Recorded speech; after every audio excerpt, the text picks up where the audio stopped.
Allahu Allahu Allahu Allah Allahu Allahu Allahu Allah. اللهم صل على سيدنا محمد وعلى آل سيدنا محمد كما صليت على إبراهيم وعلى آل إبراهيم إنك حميد مجيد. اللهم بارك على محمد وعلى آل محمد كما باركت على إبراهيم وعلى آل إبراهيم إنك حميد مجيد. السلام عليكم ورحمة الله وبركاته. الحمد لله رب العالمين والصلاة والسلام على رسوله خاتم النبيين وعلى آله الطيبين وأصحابه الطاهرين والمؤمنين والمسلمين كلهم أجمعين. أما بعد، فقد قال الله تعالى في كلامه القديم الفرقان المجيد: أعوذ بالله من الشيطان الرجيم. بسم الله الرحمن الرحيم. ومن آياته أن خلق لكم من أنفسكم أزواجا لتسكنوا إليها وجعل بينكم مودة ورحمة إن في ذلك لآيات لقوم يتفكرون. صدق الله العلي العظيم وصدق رسوله النبي الكريم ونحن على ذلك من الشاهدين والشاكرين والحمد لله رب العالمين. அன்பிருந்த பெரியோர்களே, அருமை சகோதரர்களே,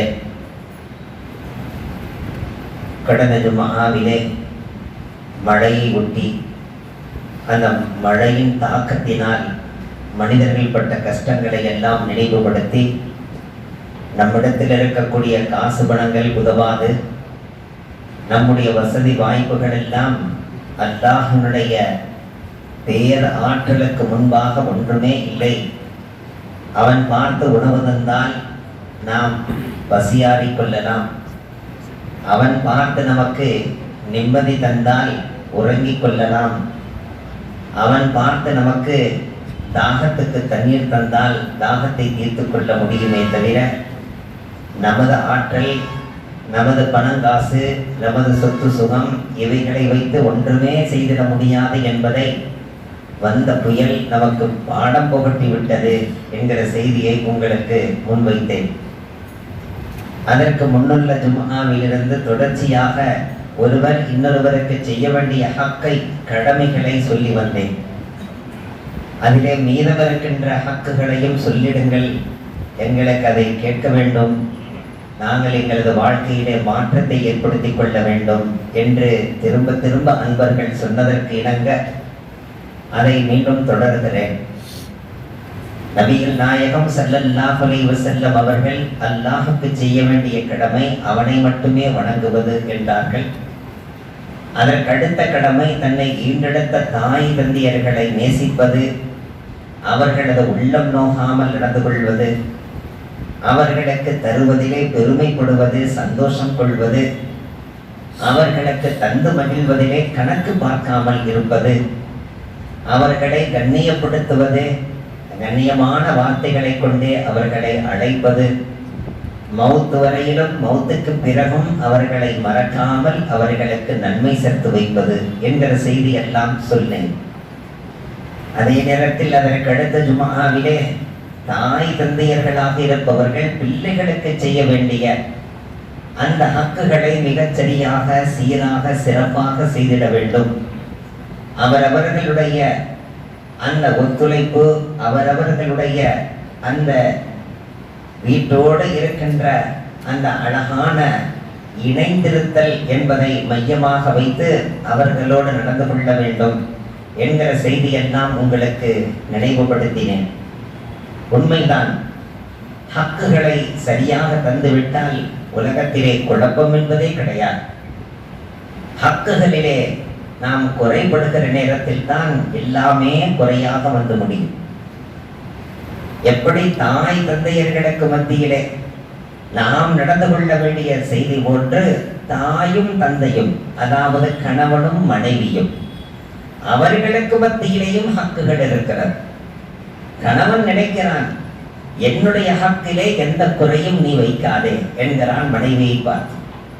என்னுடைய ஆடைகளை துவைத்து போடுவதிலே, எனக்கு நீ உணவு சமைத்து தருவதிலே, எனக்கு வாகனத்தை சரி செய்து தருவதிலே, நான் புறப்படுகிற நேரத்தில் எனது ஃபைல்களை எல்லாம் எடுத்து என் கையில் கொண்டு வந்து தருகின்ற வரையிலும், வீட்டுக்குள் நுழைந்தால் நான் கலட்டி போடுகின்ற தூக்கி எறிகின்ற ஆடைகளை எடுத்து ஒழுங்காக வைக்கின்ற வரையிலும் அனைத்து பணிவிடைகளும் நீ செய்தாக வேண்டும், அது உன் மீது கடமை என்று சொல்கிறான். அதே நேரத்தில் அந்த மனைவிக்குண்டான ஹக்குகளை இவன் செய்திடுகிறானா என்று பார்த்தால் அதிலே அவன் மிஸ்ஸிங்காக இருக்கிறான். என்ன காரணம் தெரியுமா? ஒவ்வொரு ஆணும் தன்னை உயர்வாக கருதி பெண்ணை தாழ்வாக கருதுகிற காரணத்தால் வருகின்ற விளைவுதான் இது. எந்த காரணத்தை கொண்டும் ஒரு வாகனத்தின் 2 சக்கரங்களை கொண்டவர்கள், அந்த சக்கரங்கள் சரிசமமாக இருந்தால்தான் அந்த வாகனம் ஓடும். அந்த வாகனம் சரிசமமாக இருக்கிற போது போகிற அந்த போக்கு, ஒரு சக்கரம் கொஞ்சம் நொங்கி போனாலும் கூட அதை தடம் புரண்டு கீழே விழுந்து விடும். 2 சக்கரங்களும் மிகச்சரியாக இருக்க வேண்டும், மிக அழகாக நேர்த்தியாக இருக்க வேண்டும். 2 சக்கரங்களையும் ஒன்று சேர்த்தால் ஒன்றாக இருக்க வேண்டும், எந்த மேடு பள்ளமும் இல்லாமல் ஏற்றத்தாழ்வு இல்லாமல் இருக்க வேண்டும். அப்படி இருந்தால்தான் அந்த வாகனம் மிக அழகாக இடம் விட்டு இடம் நகரும். இதே போன்றுதான் வாழ்க்கை என்பதும். அல்லாஹ் ஆணை பலமாக படைத்த காரணத்தால், பெண்ணை பலகீனமாக படைத்த காரணத்தால் அந்த பெண்ணுக்கு இவன் அதிகாரி என்றோ, பெண்ணை ஆட்டி வைப்பவன் என்றோ, அடக்கி வைப்பவன் என்றோ அர்த்தம் அல்ல. அர்ரிஜாலு கவ்வாமூன அலன் நிஸா என்று அல்லாஹ் சொல்கிறான். அர்ரிஜாலு ஆண்கள் இருக்கிறார்களே, கவ்வாமூன அலன் நிஸா பெண்களை பராமரிப்பவர்கள் என்ற அர்த்தம், பெண்களை பாதுகாப்பவர்கள் என்ற அர்த்தம், அவர்கள் மீது பாசம் காட்டக்கூடியவர்கள் என்ற அர்த்தம், அவர்களை தனது அரவணைப்பிலே அரவணைத்துக் கொள்பவர்கள் என்ற அர்த்தம், ஆதிக்கம் செலுத்துபவர்கள் என்ற அர்த்தம் அல்ல. அநேகருக்கு அதன் அர்த்தம் புரியாமல் இதோ அல்லாஹ்வே சொல்லுகிறான், ஆதிக்கம் செலுத்த சொல்கிறான் பாருங்கள் என்கிறார்கள். அல்லாஹ் ஆதிக்கம் செலுத்த சொல்லவில்லை, அன்பு செலுத்த சொல்கிறான். ஆதிக்கத்தால் குடும்பம் நடத்திவிட முடியாது, அடக்குமுறையால் குடும்பம் நடத்திட முடியாது. அன்பினால் மட்டும்தான் குடும்பம் சீராக இருக்கும். அங்கே அன்பினால் அவர்களை அரவணைத்து, அவர்களை ஒன்று சேர்த்து, அவர்களோடு இணைந்து குடும்பத்தை நிர்வகிப்பவன் என்ற அர்த்தமே தவிர அவர்கள் மீது அடக்குமுறையை கையாளுபவன் என்ற அர்த்தம் அல்ல. அநேக வீடுகளிலே பார்க்கலாம், நான் வீட்டுக்குள்ள போனா பீர் துல்ஃபிகார் சாஹிப் தாமத் பர்காத்தகம் சொல்கிறார்கள், ஹஜரத் அவர்களிடத்திலே அவர்களது முரீதீன்களில் ஒருவர் வந்து சொல்கிறாராம், ஹஜரத் मैं जब भी घर के अंदर दाखिल होता हूँ घर समसमाट हो जाता है. நான் வீட்டுக்குள்ள நுழைஞ்சா வீடு அப்படியே அமைதியாயிடும், யாராவது இருக்கிறாங்களா இல்லையான்னு சந்தேகப்படுற அளவுக்கு. ஏனென்றால் அவ்வளவு நேரம் கலகலகலன்னு இருந்த வீடு நான் உள்ள போன மாத்திரத்துல பொட்டி பாம்பா அடங்கி போய், மக ஒரு ரூம்ல, மக ஒரு ரூம்ல, மனைவி ஒரு ரூம்ல, எல்லாம் அப்படியே அமைதியா, இனி அடுத்து என்ன ஆகுமோ தெரியலையே என்று அஞ்சி நடுங்கி போயிருப்பார்கள். எனக்கு அவ்வளவு மரியாதை வீட்டிலே என்றாராம். ஹஜரத் அவர்கள் சொன்னார்களா, இது என்ன மரியாதையா, இது மானங்கட்ட குழப்பு, இதென்ன மரியாதையா என்று கேட்டார். இது மரியாதையா? இது மரியாதை அல்ல. உன்னை பயந்து நடுங்குகிறார்கள். உன்னோட சேர்ந்து வாழ்வதிலே அவர்களுக்கு சிங்கம் புலிகளோடும் கரடிகளோடும் வாழ்வதற்கு சமமாக நினைக்கிறார்கள். அவைகள் உள்ளே புகுந்து விட்டால் மனிதன் அஞ்சுகிறான் அல்லவா, அப்படித்தான் அஞ்சுகிறார்கள் உன்னை பார்த்து. அன்பினால், உன் மீது வைத்திருக்கிற பாசத்தால், உன் மீது வைத்திருக்கிற கண்ணியத்தால் அவர்கள் இப்படி நடக்கவில்லை. அல்லாஹ்வும் அப்படி நடக்க சொல்லவில்லை, நீங்கள் தவறாக புரிந்து கொண்டீர்கள் என்று அந்த ஹக்கை விளக்கி தந்தார். சுவனத்திலே இருக்கிற பாபா ஆதம் அலைஹிஸ்ஸலாத்து வஸலாம் எங்கே இருக்கிறார்கள்? சுவனத்திலே இருக்கிறார்கள், சுவண்டியாக இருக்கிறார்கள். தேவையானதை சாப்பிட்டுக் கொண்டு தேவையான இடத்திற்கு திரிந்து அழகாக பறந்து திரிந்து கொண்டிருக்கிற அந்த சுவனலோகத்திலே சொல்கிறார்கள், யா அல்லாஹ், இந்த சுவனம் எனக்கு நிம்மதி தரவில்லை என்றார்கள். அப்படி என்றால் நினைத்து பாருங்கள், சுவனத்தை விட காஸ்ட்லியானவர்கள், சுவனத்தை விட மிக உயர்ந்தவர்கள், சுவனம் எனக்கு நிம்மதி தரவில்லை, சுவனத்திலே என்ன குறைவு? யா அல்லாஹ், இந்த சுவனத்திலே எந்த குறையுமே இல்லை ரப்பே, ஆனால் இந்த சுவனம் எனக்கு நிம்மதி தரவில்லை, எனக்கு தோழமைக்கும் துணைக்கும் யாராவது வேண்டும் ரப்பே என்று கேட்டார். நல்ல ஜாலியா லக்ஸரியா வீட்டை கட்டினா மட்டும் சந்தோஷம் வந்துடாது. நல்ல வீட்டை கட்டி அழகான சோபா செட்லாம் போட்டு அப்படியே ஜிகு ஜிகு ஜிகு ஜிகு லைட்டை போட்டு அப்படி பார்க்கறதுக்கு 5 ஸ்டார் ஹோட்டல் மாதிரி வச்சதுனால சந்தோஷம் வந்துடாது. சந்தோஷத்தை அல்லாஹ் இங்கே வைத்திருக்கிறான் பாருங்கள். யா அல்லாஹ், எனக்கு தோழமைக்கும் துணைக்கும் யாரும் இல்லையே என்று கேட்டபோது அல்லாஹ் நினைத்திருந்தால் ஒரு மலக்கை துணைக்கு தந்திருக்கலாம். ஆனால் ஒரு மனிதனுக்கு மலக்கு துணையாக இருக்க முடியாது. ஏனென்றால் மலக்குடைய சிந்தனை இருக்கிறதே எந்த நேரமும் இபாதத் இபாதத் என்கிற சிந்தனை. மனிதனது சிந்தனை அப்படி அல்ல. இப்பொழுது கூட நீங்கள் பார்க்கலாம், எந்த நேரமும் ஒருவர் இபாதத்திலேயே கிடக்கிறார். பகலெல்லாம் நோன்பு, இரவெல்லாம் தொழுகை. அந்த மனைவிக்கு எப்படி இருக்கும்? தலைவிரி கோலமாக நல்ல ஆடை உடுக்காமல் அழுக்கடைந்து கிடந்த பெண்ணை பார்த்து அன்னை ஆயிஷா அம்மா கேட்டாங்க, ரலியல்லாஹு அன்ஹா, ஏன் இப்படி இருக்கிறாய்? நல்ல சீவி சிங்காரிச்சு பூ வச்சு கொட்டு வச்சு என்றெல்லாம் என்று சொல்கிறான் அவனது பாஷையிலே. ஆனால் நாம் பொட்டு இல்லை. ஆனால் நமது இஸ்லாமிய சகோதரர்கள் எல்லாம் பொட்டு வைத்து திரிகிறார்கள் பெரியவர்களே. ஒரு சில ஊர்களை பார்க்கிறேன், ஏன் பொட்டுடைய இடத்திலே அவர்கள் அங்கே பச்சை குத்திக் கொள்ளுகின்ற காட்சியை பார்க்கிறேன். அல்லாஹ் பாதுகாக்க வேண்டும். ஏன் இப்படி இருக்கிறாய் தலைவிரி கோலமாக? என்ன ஆனது உனக்கு? நல்லா உடை உடுத்தி தலை சீவி சிங்காரித்து நீ அழகான பூ வைத்துக் கொண்டு உன் கணவருக்காக எதிர்பார்க்கலாமே, ஏன் இப்படி இருக்கிறாய் என்று கேட்டபோது அந்த பெண்மணி சொன்னார், நான் யாருக்காக சிங்காரிக்க வேண்டும்? நான் யாருக்காக அலங்கரிக்க வேண்டும்? எதுக்காக நான் அலங்கரிக்க வேண்டும்? என் கணவர் தான் இரவெல்லாம் தொழுகிறார், பகலெல்லாம் நோன்பு நோக்கிறார். எனக்கு என்ன வாழ்க்கை இருக்கிறது? அப்படி என்றால் ஒருவர் இபாதத்திலேயே இருந்தால் அது மலக்கின் சிபத். ஒரு மலக்கின் சிபத்தை பெற்றவர் முழுக்க முழுக்க மலக்கை போன்று இருந்தால் ஒரு மனைவியோடு சேர்ந்து வாழ்ந்திட முடியாது. நபி அவர்களுக்கு தகவல் வருகிறது. உடனே அந்த சஹாபியை அழைக்கிறார்கள். உஸ்மான் இப்னு மக்ஊன் என்கிற சஹாபி, உஸ்மான் இப்னு மக்ஊன் என்கிற சஹாபி ரலியல்லாஹு அன்ஹு அவரை அழைக்கிறார்கள். அழைத்து சொன்னார்கள், என்ன இரவெல்லாம் தொழுகிறீராமே, பகலெல்லாம் நோன்பாமே, மனைவி பக்கத்திலேயே போறதில்லையாமே, ஏன் இப்படி நடக்கிறீர்? நானும் உம்மை போன்றுதான், ஆனால் இரவிலே உறங்கவும் செய்கிறேன், மனைவிகளோடு சேர்ந்திருக்கவும் செய்கிறேன், நோன்பு நோக்கவும் செய்கிறேன், தொழவும் செய்கிறேன், என்னை விட நீர் உயர்ந்தவரா தக்வா தஹாரத்திலே என்றார்கள் நபிகள் நாயகம் ஸல்லல்லாஹு அலைஹி வஸல்லம். அப்படி என்றால் ஒரு மனிதனுக்கு மலக்கை கொண்டு அவர்களோடு தோழமை ஏற்படுத்த முடியாது என்கிற காரணத்தால் சுவனத்திலே ஆதம் அலைஹிஸ்ஸலாத்துக்கு மலக்கை தோழமைக்கு அல்லாஹ் ஆக்கவில்லை. சரி, ஆதம் அலைஹிஸ்ஸலாத்தை போன்றே இன்னொரு ஆணை தோழமைக்கு ஃப்ரெண்ட்ஷிப் தானே, ஒரு ஆணுக்கு ஒரு ஆண் ஃப்ரெண்டாக இருப்பதில்லையா? அப்படி என்ன ஒரு ஃப்ரெண்டை ஏற்படுத்தி இருக்கலாம். ஆனால் அல்லாஹ் அப்படியும் ஆக்கவில்லை.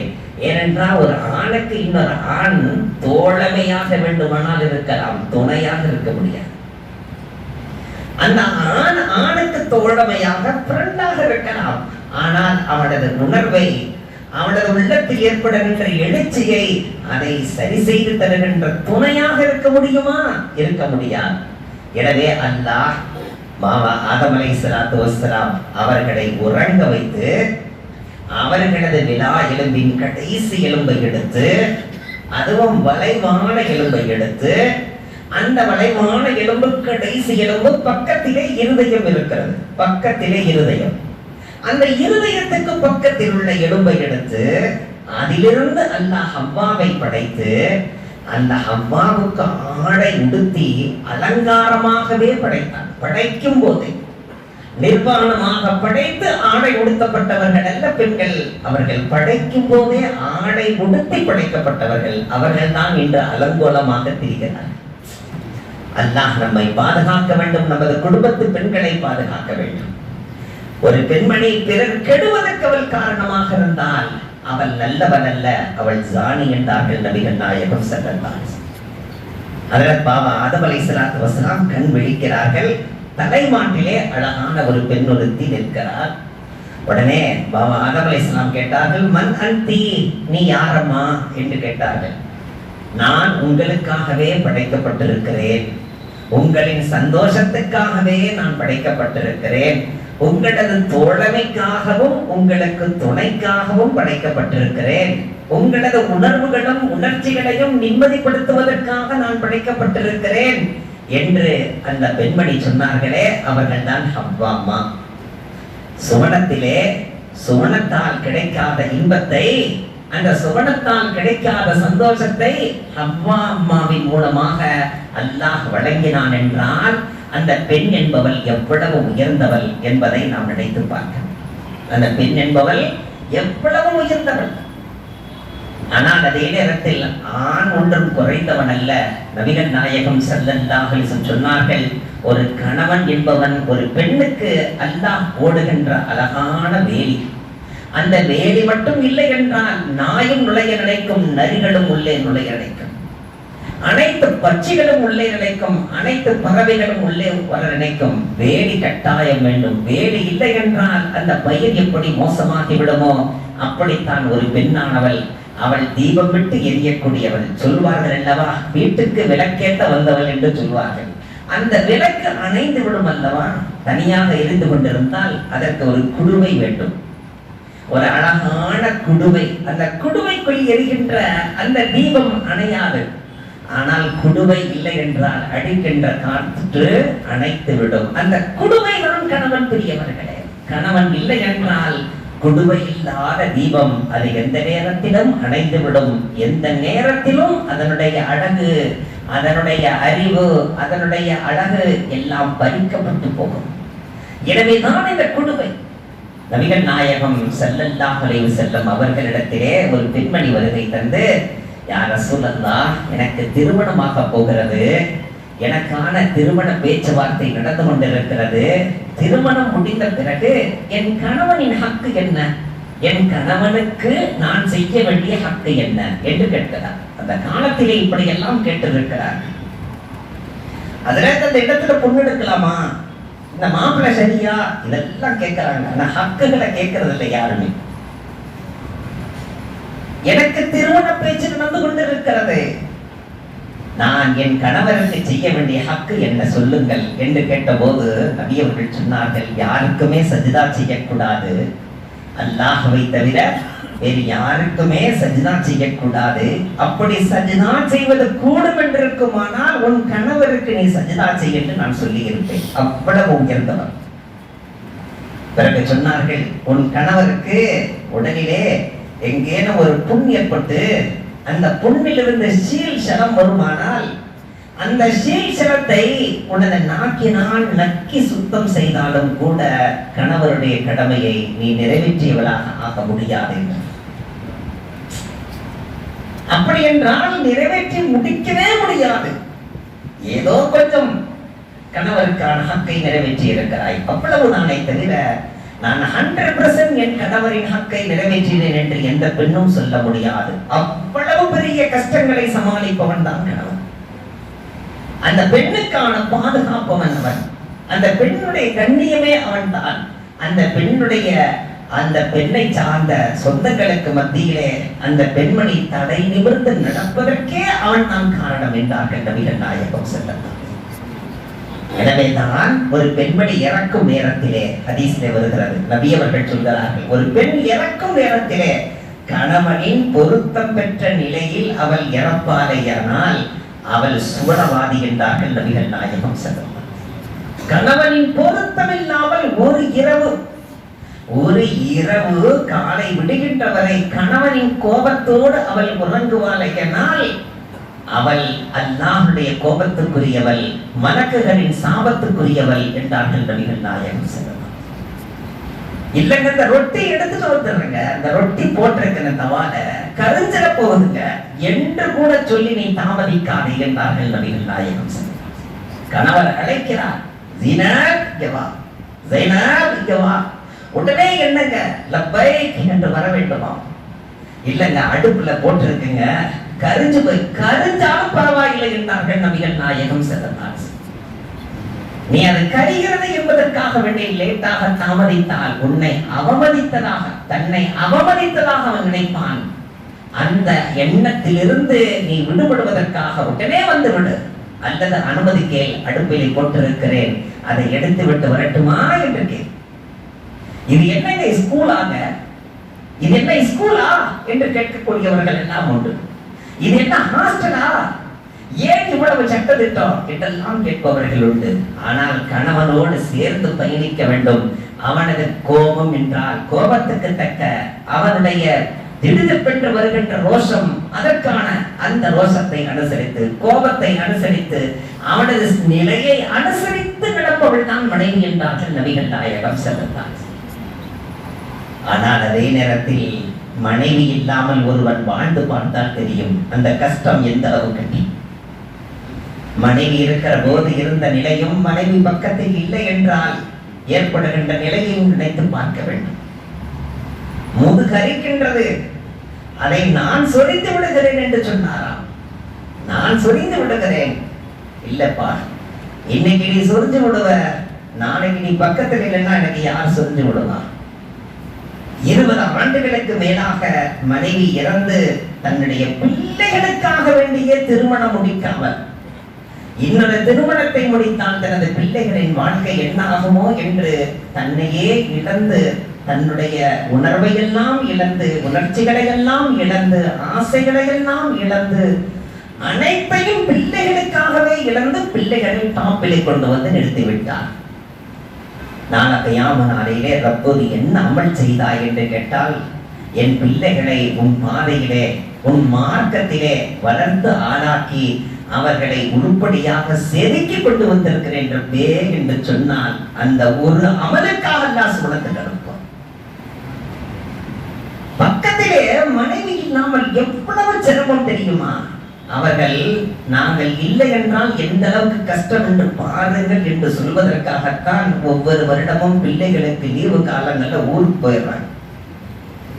எங்களுடைய மகிமையை கொஞ்சம் தெரியுங்க, எங்களுடைய மாட்சிமையை கொஞ்சம் கொஞ்சம் புரிஞ்சுக்குங்க. நாங்க இல்லைன்னா என்ன அவஸ்தைன்றது தெரிஞ்சுக்குங்க. ஹோட்டலா தெரியும், எந்த ஹோட்டலையும் வாங்குறதுக்கு பிரியம் இருக்காது, எந்த ஹோட்டலையும் சாப்பிடுறதுக்கும் பிரியம் இருக்காது. வாங்கிட்டு வந்த அந்த உணவை மேஜையில வச்சா மணி 10, 11, 12 சாப்பிடாம போட்டிருப்பாரு, சாப்பிடவே பிடிக்காது. எவ்வளவும் அவனது வாழ்க்கையிலே சந்தோஷமாக நிகழ்கிறது என்றால் அதற்கு காரணம் அந்த இல்லால், உள்ளத்துக்கு நிம்மதி தருகின்ற நல்லால், அவள் மூலமாகத்தானே அல்லாஹ் இவ்வளவு இன்பத்தை தந்து கொண்டிருக்கிறான். நாளை கியாமத் நாளிலே நபி அவர்கள் சொல்கிறார்கள் ஸல்லல்லாஹு அலைஹி வஸல்லம், சுவனத்துக்குள்ளே நாம் போவதற்கு முன்பாக யார் உள்ளே போவார்களாம்? நபி அவர்கள் சொல்கிறார்கள், உங்களது மனைவிமார்கள் முதலிலே உள்ளே போய் விடுவார்கள். மனைவிமார்களுக்கு அல்லாஹ் அனுமதிப்பான், அத்துணை பெண்களும் உள்ளே போங்கள். உள்ளே சென்று அவர்கள் குளிப்பாட்டப்பட்டு நீராட்டி அவர்களுக்கு அழகான ஆடைகளை ஹூர்னீன் பெண்கள் உடுத்தி அழகு பார்த்து மணப்பெண்ணாக மாற்றி அவர்களுக்கு அழகானது வாகனத்தை தந்து அந்த வாகனத்திலே பவனி வெளியிலே போய் உன் கணவன் வெளியிலே நிற்கிறான், அந்த கணவனை அழைத்துக் கொண்டு உன் வாகனத்தை ஏற்றிக்கொண்டு உள்ளே வா என்றெல்லாம் சொல்வார். ஒவ்வொரு பெண்ணும் நம்முடைய மனைவிமார்கள் உள்ளே சென்று அலங்கரிக்கப்பட்டு தேரிலே பவனி வருவார்கள் நம்மை அழைப்பதற்காக. என்னுடைய உஸ்தாதன் அவர்கள் சொல்வார்கள், இதை வெளியிலே வந்து பார்த்தால், எங்க பாத்துட்டு நிக்கிறீங்க? நான் இங்க நிக்கிற, வாங்க, ஏன் அந்த பக்கம் பாக்குறீங்க? கஹானி தேக்லதி ஹமே யஹான் खड़े ही जी, आओ जी. மனைவிமார்கள் நம்மை அழைத்து அன்போடு, எப்படி நமது வீட்டில் இருக்கிற நேரத்துல எவ்வளவு பாசமா பிரியமா, எவ்வளவு அன்பா ஆதரவா, எவ்வளவு அரவணைப்பா. தாயை இழந்தவன் தன் மனைவியை கொண்டு தாயை பார்க்கிறான். தன் தாயை இழந்தவன் தனது மனைவியின் மூலமாக தன் தாயை பார்க்கிறான். ஆனால் தகப்பனை இழந்தவன் இன்னொரு தகப்பனை பார்க்க முடியாது. தகப்பன் மட்டும்தான். தகப்பனுக்கு பிறகு மீண்டும் தகப்பனை பார்க்கும் நிலை யாரையும் அல்லாஹ் ஆக்கவில்லை. அப்படி என்றால் தாயின் உயர்வையும் நினைத்து பாருங்கள், தகப்பனின் உயர்வையும் நினைத்து பாருங்கள். எனவே தான் நீங்கள் நல்ல மனிதனா, நீங்கள் உயர்ந்த மனிதனா, நீங்கள் சிறந்த மனிதனா, உங்கள் மனைவிமார்களை கன்னத்தில் அறையாதீர்கள் என்றார்கள். நீங்கள் உண்மையில் நல்ல மனிதனா, உங்கள் மனைவிமார்களிடத்தில் அதிகம் எதிர்பார்க்காதீர்கள். வந்தா எந்திரிச்சு நிக்கணும், சலாம் போடணும், குனிஞ்சு நிக்கணும், இன்னும் நிறைய எதிர்பார்ப்புகள் நிறைய இருக்கும். ஆனால் இவன் எதிர்பார்க்க கூடாது. ஆனால் அவள் அந்த மதிப்பை தந்தாக வேண்டும். எதிர்பார்க்க கூடாது என்பதற்காக காலுக்கு மேல கால போட்டு கேம் விளையாடும் அர்த்தம் இல்லை. இவன் எதிர்பார்க்க கூடாது. ஆனால் அதே நேரத்தில் மனைவியானவள் கண்ணியம் தர வேண்டும், பிள்ளைகள் கண்ணியம் தர வேண்டும். அதை மனதில் கொள்ள வேண்டும். நபி அவர்கள் சொன்னார்கள், உன் மனைவியை திட்டாதே, உன் மனைவிக்கு தண்டனை தருகின்றேன் என்கிற வகையிலே கதவுக்கு வெளியிலே நிப்பாட்டி கதவை சாத்தாதே. உன் மனைவியிடத்தில் கோபித்துக் கொண்டு நீ வீட்டை விட்டு வெளியேறி போய் விடாதே. உன்னை தேடிக்கொண்டவள் வருவாள், எங்கேனும் சிக்கலிலே சிக்கிக் கொள்வாள். அந்த மனைவியினுடைய தாய் தந்தையர்களை திட்டாதே, அந்த மனைவியினுடைய அண்ணன் தம்பிகளை திட்டாதே, அவதூறாக பேசாதே, கேவலமாக பேசாதே. இதுவெல்லாம் அவர்களுக்கு நீ செய்ய வேண்டிய ஹக்கு. நீ எப்படி உயர்ந்த உணவை சாப்பிட ஆசைக்கிறாயோ அதே போன்று உயர்ந்த உணவை உன் மனைவி மக்களுக்கு தந்திடு. நீ எப்படி உயர்ந்த ஆடையை உடுத்த ஆசைக்கிறாயோ அதே போன்று உயர்ந்த ஆடைகளை உடுத்தி அழகுவார். நீ எப்படி சபைதனிலே 4 பேருக்கு மத்தியிலே நீ உயர்ந்தவனாக இருக்க நினைக்கிறாயோ அதே போன்று உன் மனைவி மக்களும் உயர்ந்து நிற்க வேண்டும் என்ற ஆசைகள் என்று சொன்னார்கள் நபிகள் நாயகம் ஸல்லல்லாஹு அலைஹி வஸல்லம். இன்னும் ஹக்குகள் நீடிக்கிறது. இன்ஷா அல்லாஹ் நினைவுபடுத்துவேன். வல்ல ரஹ்மான் சொன்னதை கொண்டும் கேட்டதை கொண்டும் அமல் செய்யும் பாக்கியத்தை நம் அனைவருக்கும் வாரி வாரி வழங்கிடுவானாக. அஸ்ஸலாமு அலைக்கும் வரஹ்மத்துல்லாஹி